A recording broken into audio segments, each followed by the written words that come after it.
Once upon a time, a boy, not yet a man with a family van. 17 on his own with a 1980s Ford truck that most of the time was stuck. That you could believe in bad luck. More time under the hood than on the road is a true story to be told, and carries a message worth more than all the gold. The young man got a humble job holding a sign that was part-time, wasn't enough money.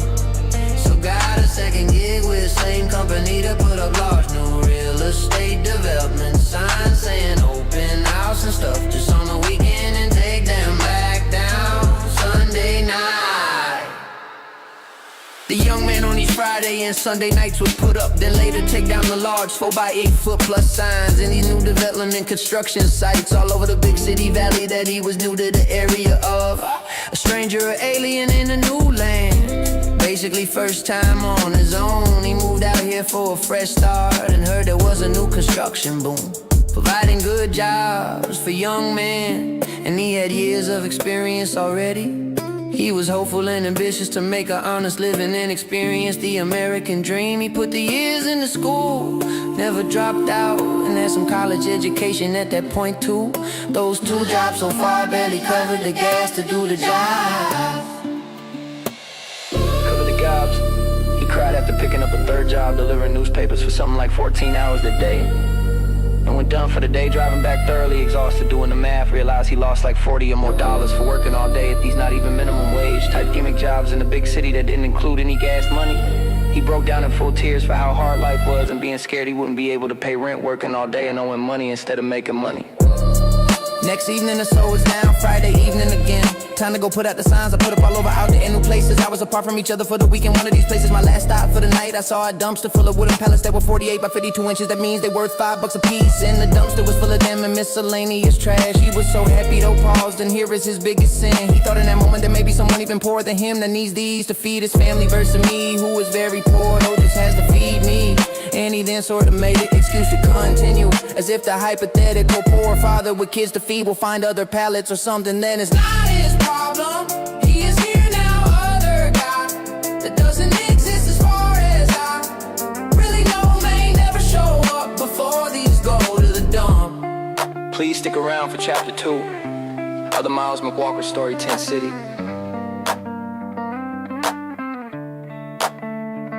Tent City.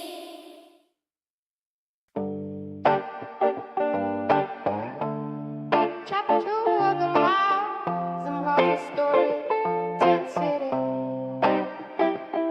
Usually he would notice these nice pallets, not in dumpsters though, in stacked piles as though to be collected by someone rather obviously. And he always left those alone, as he wasn't trying to taste iniquity. Better is a little with the fear of the Lord is one way to say it, and he was living it on his. Was home around 3 or 4 a.m. now, very tired from working this sort of new late shift that took extra effort to gather and tie down safely all those pallets, and looking like the opening scenes from Beverly Hillbillies with his old beat. A truck loaded with pallets standing out like a sore thumb. The wall strapped down safely, not doing a thing wrong. Pulled over at the last stoplight from his home. Cops tell me I am stealing, and don't believe me when I try to explain where I got them, because I barely know where I got them. First time I went there was then or last week. So what if I live in the ghetto? It was the only place I could afford. I seem tired, I am tired. I just told you I've been working for hours across this huge city and wanna go to bed. I'm almost home. Oh, you live over there? The cops say they called someone and they are pressing charges. They high-fived for arresting me, I think I saw. And I think about when people hide the rest of my life, it seems. I know I heard them talk about a quota and praising each other for another rest, and how close one of them are to winning a prize or bonus, and that I'm some kind of stupid for dumpster diving. Do you know about the Tent City? Tent City, Tent City in operation for 24 years, with them 30-degree temperatures in the shade of the tents in the summer, and 40 degrees in the winters with rain.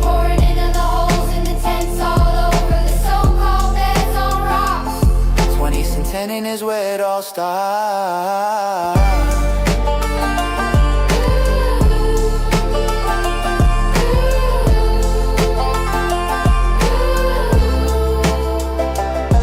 After spending maybe only some hours in jail, I am awoken to go to pre-trial. The cop tells me in a friendly, genuinely caring way, if I say not guilty to the judge, I will stay in jail for around a year, most likely before I get to talk to a judge again.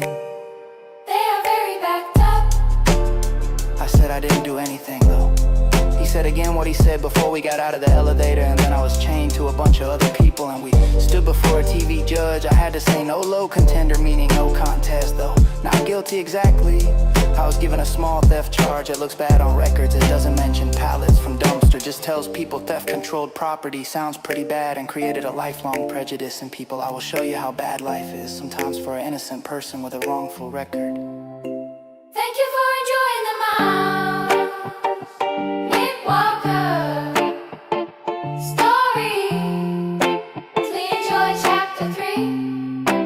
Thank you for enjoying the mouse McWalker story.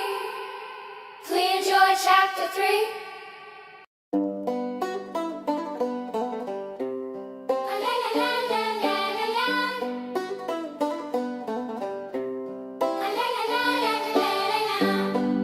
At first I had to pay a fine. Didn't seem that bad then at 17. Got out same day though, had to literally run many blocks to the tow yard before closing and being charged more money from them too. Then fell back asleep under my truck just outside the tow yard. I was ironically trying to get it working again after they towed it and tore it up, looking for drugs or something that wouldn't start. Tinkered with it for hours there, I fell asleep on the streets literally. And woke up in the peaceful cooler, dark among my new home, a person of the streets with only days left to pay rent. I was alive at least. Oh, No one attacked me and stole my wallet with only a few dollars left in it or so. had about Just enough to pay the impound fee. That was an instant relief that not everyone was so bad. At least the people of the street didn't rob me too at my weakest time. I don't know when the last time I ate or had a drink either. I went back to tinkering and got it to start. and got home hundreds of dollars for Exhausted and confused, sad and mad and such. pretty much totally broke when I should have made a couple $100 from all that honest work. Ooh, Trying to make sense of what happened, and that somehow it must have been my fault. no, I thought it must have been my fault somehow for years. years. Even now I still wonder a little.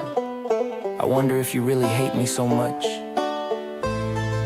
And that this is a terrible mistake for me to share this Full truth, truth with you, and that I should just carry it. perhaps back to the grave,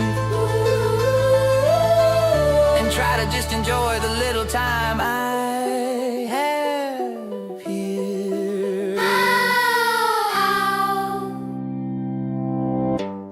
Though I remember hearing about Tent City too. If you can't house your inmates and are putting them in tents, maybe the truth I share with you is ever more true to what your problem there is.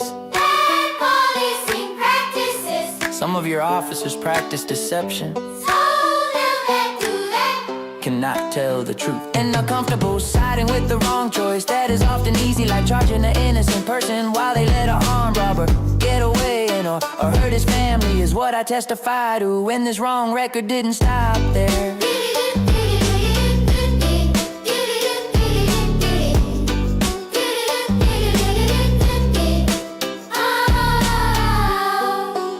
Thank you for enjoying the Miles McWalker story. Please enjoy chapter 4. The guardian angel.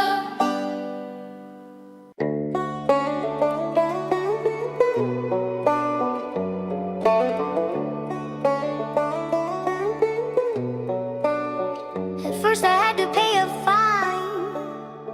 Didn't seem that bad, then at 17 got out same day though. Had to literally run many blocks to the tow yard before closing and being charged more money from them too. Then fell back asleep under my truck just outside the tow yard.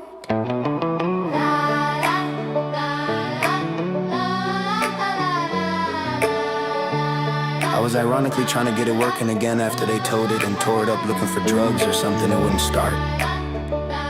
Tinker with it for hours there. I fell asleep on the streets literally and woke up in the peaceful cooler. Dark among my new home. A person of the streets with only days left to pay rent. I was alive at least. No one attacked me or stole my wallet with only a few dollars left in it or so. Had about just enough to pay the impound fee. That was an instant relief that not everyone was so bad. At least the people of the street didn't rob me too at my weakest time. I don't know when the last time I ate or had a drink either. I went back to tinkering and got it to start and got home. Hundreds of dollars poor, exhausted and confused, sad and mad and such. Pretty much totally broke when I should have made a couple $100 from all that honest work. Trying to make sense of what happened and that somehow it must have been my fault. I thought it must have been my fault somehow for years. Even now I still wonder a little. I wonder if you really hate me so much, and that this is a terrible mistake for me to share this full truth with you, and that I should just carry it perhaps back to the grave and try to just enjoy the little time I have here. Though I remember hearing about Tent City too. If you can't house your inmates and are putting them in tents, maybe the truth I share with you is ever more true to what your problem there is. Bad policing practices. Some of your officers practice deception. So them that do that cannot tell the truth and are comfortable siding with the wrong choice that is often easy. Like charging an innocent person while they let an armed robber get away and or hurt his family. Is what I testify to. And this wrong record didn't stop there. For enjoying the Miles McWalker story, please enjoy chapter 4.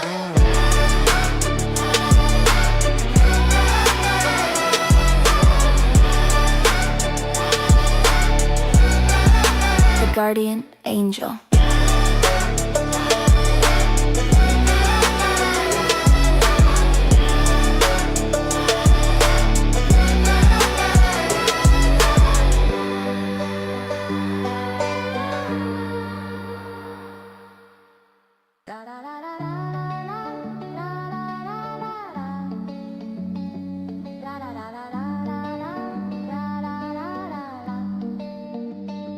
There was a thief, though it wasn't me, and who could I tell?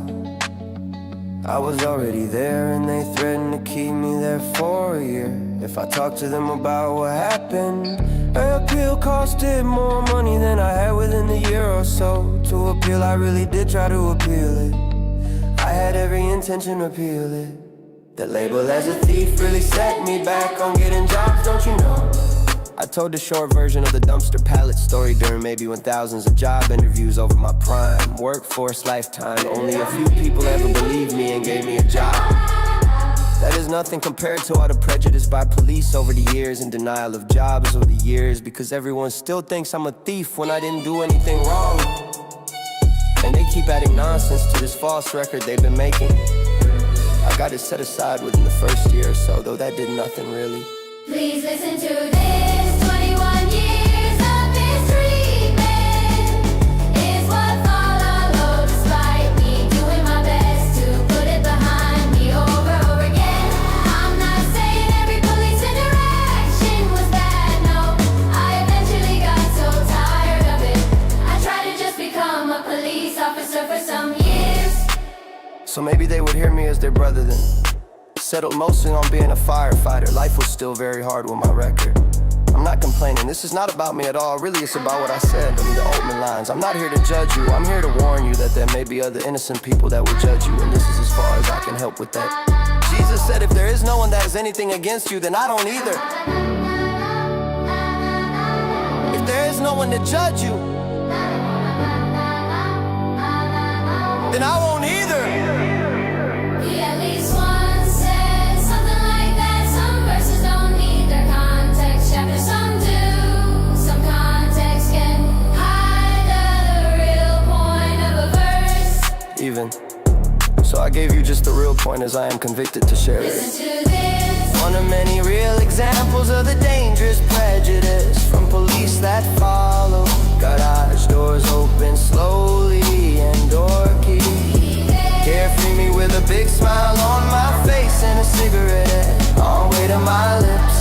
Thinking my friend from a food bank, we volunteer together at his visiting for the first time. Maybe like we talked about recently, because I hear an unfamiliar car engine outside, and I think I heard come outside. Garage door opening slowly though. Now enough for me to start seeing a panorama view of maybe 30 or more super tense cops with assault rifles pointed at me real seriously. As my smile changes to a oh snizzy kissy face, wishing I had a button to roll the door back down as I slowly take my maybe last puff ever. Let's hear it, hands up! And I am thinking, what the Franklin Roosevelt is going on? What do they think I could have did for all this? Being screamed at on your knees! On your knees. On your belly. On my belly, yes! On your lily. Do this! Crawl across the road on the hot pavement. Crawling, going down. Hey, okay! You okay? What is going on, guys? When I get over there, what is this about? We will tell you when we get you in the car. Read my not real rights and put in a squad car for a long time, telling me an armed robber was reported to have jumped the fence. What? You gotta go check on my family! They didn't believe me, they really thought I did something all over again, all on their own. Felt like some lifetimes with what followed, hands cuffed behind my back, watching units leaving and no one standing around with guns anymore. And no one is even gonna check my house and family to see if they are safe. Do you know how long I sat there unable to protect my family, having to watch all of this from the outside in the blind? Thank you for enjoying the Miles McWalker story. Please enjoy chapter 5, domestic terrorism.